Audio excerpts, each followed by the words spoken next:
Hey, what's up everyone? This is Silver Slayer. Thank you for tuning into this video. Green across the board, gold at $1,721, silver $15.44, platinum $769, and palladium $1,804. So gold and silver sharply up amid U.S. stock market rally, weaker USDX. So it's interesting because stock markets are up and they're higher, but gold and silver don't seem to be getting dragged down from it like usual. It seems like they're starting to hold some stability. Silver is starting to hold a foundation, and that's very, very positive news. That could mean that we have hit the bottom, and it's only blue skies ahead. I'm curious what you think about that, where you think prices are headed, and if precious metals have a chance, more specifically silver, to start rallying, especially lowering or of a more normal gold to silver ratio in the 75-80 range like some speculate.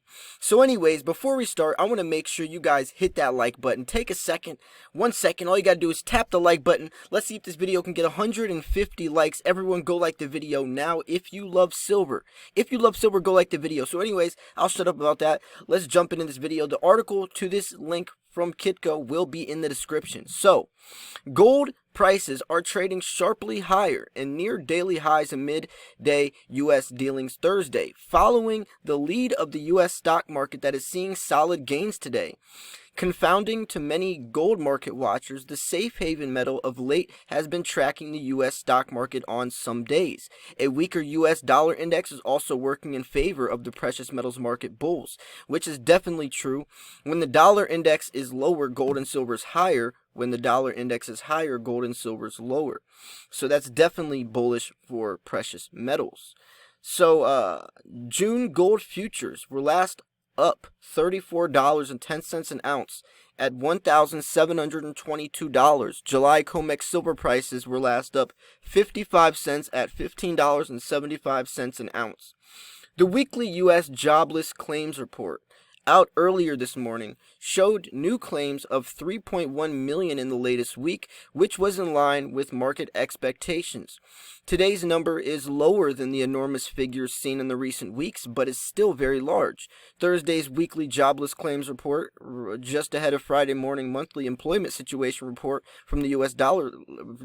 Labor Department, which is expected to show a loss of over 20 million jobs in April, and an unemployment rate north of 15%, after a jobless rate of just 4.4% reported in March.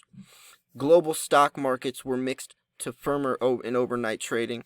Traders and investors are more upbeat this week amid a strong recovery in NYMEX crude oil futures prices, and as U.S. and European economies begin to reopen, and that's definitely going to give a breath of fresh air to people in the economy and in society. It's going to kickstart, and it looks like the grass may be greener on the other side, and we might be getting to that side, so on. So with that said, I'm curious to see what that does to precious metals. Right now it's not affecting prices, so that's definitely some good news. So still, the virus cases and deaths in the U.S. continue to rise outside of the earlier hotspots like New York City. So the virus is still spreading. I actually made a video earlier today or yesterday, I don't know, I make a lot of videos, but it was talking about how silver might play a vital role in finding a vaccine to stop this virus, since silver has antimicrobial properties and how it works with antibodies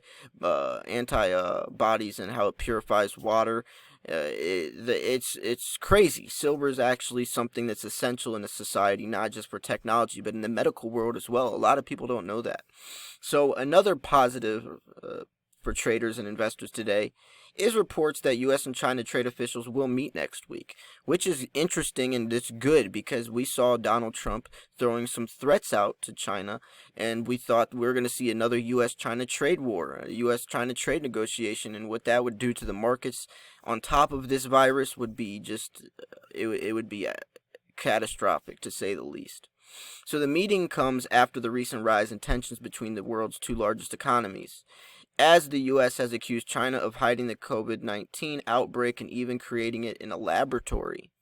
China also got some upbeat economic data Thursday, as reports unexpectedly rose in April by 3.5% year on year after declining 6.6% in March. Exports in April were forecast at down over 18%. Meantime, China's imports fell 14.2% in April after declining only 0.9% in March. The Bank of England today left its monetary policy unchanged as most had expected. However, the BOE said UK economic growth for 2020 could be down 30%. Precious metals bulls may be paying attention to at least one of the market advisory firms that is now calling for a commodity supercycle to begin to occur in the coming months. The firm believes the combination of major global economies coming back to life in rapid fashion after this virus-induced demand shock and the recent huge monetary stimulus measures from big central banks of the world will produce huge demands for raw commodities that will drive their prices sharply higher. The naysayers in this postulation say the 2008 financial crisis that saw similar, although not nearly as extreme conditions did not produce problematic price inflation at all. And in fact, the world's major economies struggle with inflation, which was too low for many years. And that's true, right? The 2008 crisis was nothing. It was a bump in the road compared to this mountain that we are facing right now with this virus on top of everything. The longtime market watcher's perspective on the matter, I lean on the side of the problematic price inflation, thinking of the old saying, no good deed, central bank stimulus goes unpunished.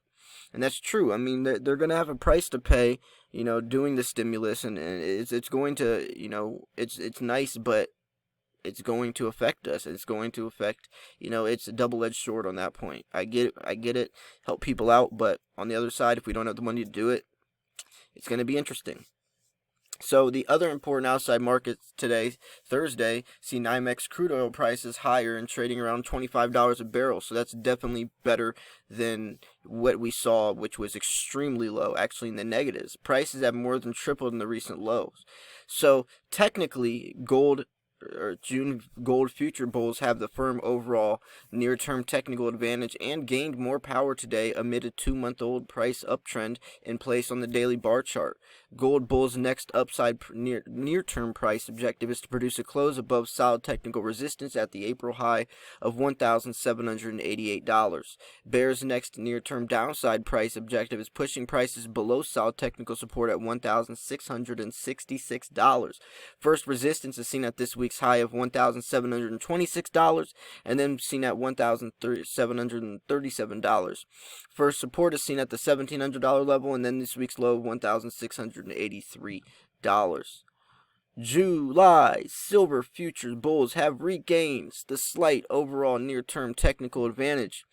Silver bulls' next upside price objective for closing prices above solid technical resistance at the April high of $16.30 an ounce. The next downside price breakout objective for bears is closing prices below solid support at $14. First resistance is seen at $15.75 and then at $15.94.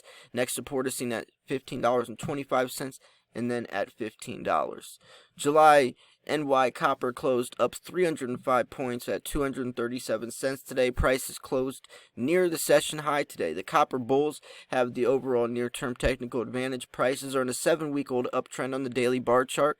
Copper bulls' next upside price objective is pushing and closing prices above solid technical resistance at 250 cents.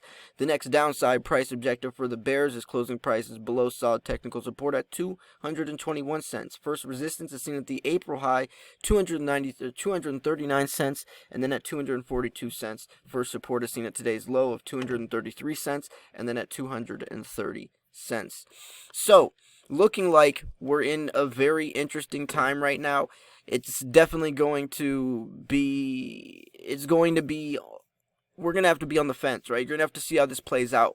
You don't always, and I say this time and time again, but it's so true, you don't always have to be putting in a position at the moment when the markets are like this. Sometimes it's smarter to just hold off, keep a keen and watchful eye over the markets, and then see where you want to go from there. A lot of times people feel the need to always be doing something, whether it's buying, selling, or trading, and sometimes holding is the best option, the fourth option, which is holding. right? Buying isn't always the best time, especially when there's premiums in the market. Selling isn't always the best time, especially if prices aren't high. You'll sell yourself short, which would be panic selling. Trading sometimes is not the best option, especially if you're trying to accumulate gold or silver. Sometimes holding is best. So anyways, I'm going to wrap this video up here.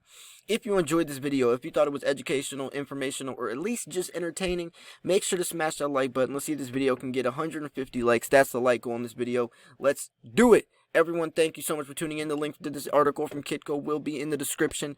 Let's smash the like button. Subscribe if you're new. I post daily videos. This was Silver Slayer. I'll see you guys soon. Peace.